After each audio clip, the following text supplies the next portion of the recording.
ဒီနေ့မှာတော့ကချင်အစားအစာနဲ့တရုတ်အစားအစာတွေကိုဈေးနှုန်းသက်သာပြီးတနေရာထဲမှာစားလို့ရမယ်စမ်းကြောင်းဥဝင်လဲနေကကချင်စားသောက်ဆိုင်တစ်ဆိုင်ကိုညွှန်ပေးချင်ပါတယ်77ခီးသွွားလက်ညွှန်အပ်ရဲ့စားသောက်ဆိုင်ကောင်းစဉ်ထဲမှာဆိုရင်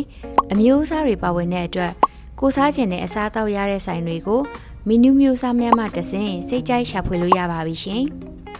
စမ်းကြောင်းကိုမသွားရတဲ့သူတွေနဲ့အဝေးကလာတဲ့ဧည့်သည်တွေအတွက်Visit 77ခီးသွွားလက်ညွှန် app တွင်ဗီဒီယိုထဲမှာပြထားတဲ့အတိုင်းဆိုင်နေရာတွေကိုလိပ်စာဖုန်းနံပါတ်မြေပုံတွေနဲ့အသေးစိတ်လက်ညွှန်ပေးထားပါတယ်ရှင်။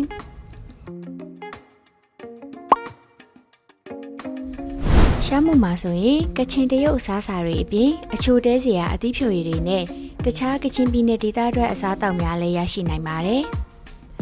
အခုလိုမျိုးစားသောက်ဆိုင်တွေကိုVisit 77ခီးသွွားလက်ညွှန် app အသုံးပြုပြီးအလွယ်တကူရှာဖွေသွားလာနိုင်ပါပြီရှင်။